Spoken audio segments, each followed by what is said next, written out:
मांगत तुलसीदास कर जोरे, बसहु राम सिय मानस मोरे। एक प्रश्न तुलसीदास जी ने यहाँ उठाया है गंगा मैया की स्तुति के समय। आप भी सोचिए, बहुत सुंदर प्रश्न है कि यदि गंगा मैया ना होती तो क्या होता। सोचिए आप, ये जो देव नदी गंगा है, पतित पावनी गंगा है, एक क्षण को कल्पना कीजिए गंगा ही ना हो तो जीवन से गंगा जल चला गया।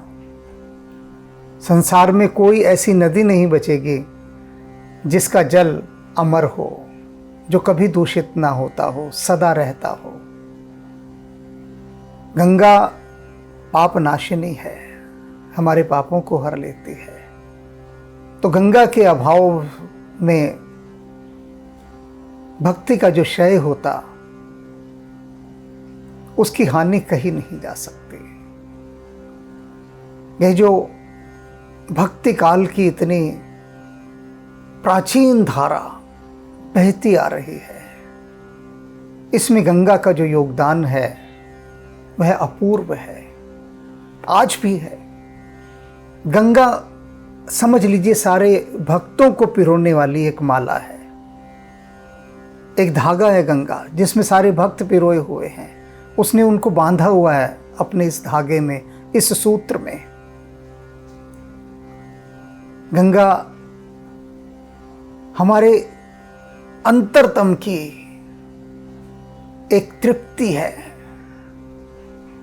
ये कल्पना भी नहीं कर सकते हम। हमें लगता है कि गंगा जी यदि जीवन से चली गई तो कुछ बचा ही नहीं। तो उन्हीं गंगा मैया से तुलसीदास जी कह रहे हैं कि हे गंगा मैया, मुझे सिर्फ तुम्हारा ही आसरा है, क्योंकि तुम ही हो जो तुलसी को इस भव सागर से पार निकालकर राम के श्री चरणों में लगा दोगी, और किसी में सामर्थ्य नहीं है। तो तुम अपनी निर्मल धारा के समान मेरे मन को निर्मल करके राम की भक्ति में लगा दो।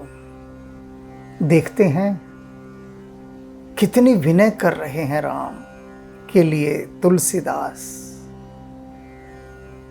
हर एक का द्वार खटखटा रहे हैं, हर एक के द्वार पर जाकर नाक रगड़ रहे हैं कि राम की भक्ति दे दो। सीखना है बहुत कुछ, सोचना है बहुत कुछ कि हम किस किस के पास गए, हमने कितनों के आगे नाक रगड़ी कि राम की भक्ति दे दो। तो उत्तर आएगा किसी के आगे नहीं रगड़े हम, और नाक रगड़ें किसी के आगे ना, हम नहीं रगड़ेंगे नाक। हम सीधे राम का द्वार खटखटाएंगे। अहंकार यही कहेगा। तुलसीदास जी एक बार भी राम से नहीं सीधा कुछ कह रहे हैं कि हे राम हमें अपनी भक्ति दे दो। वो तो बाकी सबसे कह रहे हैं कि पहले हमें इस काबिल बना दो कि हम राम की भक्ति कर सकें। पहले तो वो अपने को योग्य बना रहे हैं, तो स्वयं को योग्य बनाने की यात्रा में निकलना है। चलते हैं जल्दी से, तुलसीदास जी के पीछे हो लेते हैं। आइए।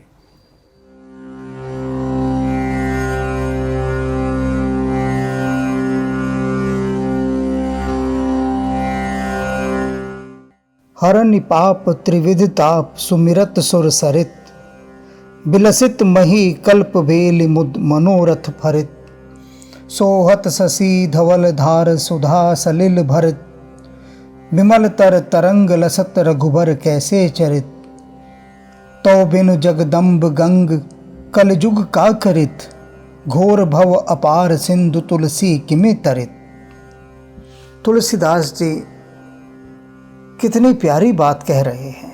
कहते हैं हे गंगा जी, स्मरण करते ही तुम पापों, दैविक दैहिक भौतिक इन तीनों तापों को हर लेती हो। आनंद और मनोकामनाओं के फलों से लदी हुई कल्पलता के समान तुम धरती पर शोभायमान हो रही हो। अमृत के समान मधुर और मृत्यु से छुड़ाने वाले जल से भरी हुई तुम्हारी चंद्रमा के समान धवल धारा शोभा पा रही है। उसमें निर्मल रामचरित्र के समान अत्यंत निर्मल तरंगे उठ रही हैं। अर्थात जो गंगा मैया में जो लहरें उठ रही हैं ना, तुलसीदास जी कह रहे हैं वो लहरें नहीं हैं, वे तो जैसे भगवान राम का चरित्र है और वह निर्मल चरित्र ही लहरा रहा है तुम्हारी धारों में। जगत जननी गंगा जी, तुम ना होती तो पता नहीं कलयुग में क्या क्या अनर्थ होता और ये कलयुग क्या क्या अनर्थ और करवाता। यह तो गंगा जी की महिमा है कि गंगा जी के होते हुए बहुत से पाप थमे हुए हैं। ये कलयुग जो है ना, ये अपनी सेनाओं के साथ निकल नहीं आया है क्योंकि गंगा जी का भय है इसे, क्योंकि गंगा पापों का नाश कर देती है। इसलिए जो जो कलयुग को अनर्थ करने थे वो पूरी तरह से कर नहीं पा रहा है। तभी तो तुलसीदास जी कह रहे हैं कि हे जगत जननी गंगा जी, तुम ना होती तो पता नहीं कलयुग क्या क्या अनर्थ करता।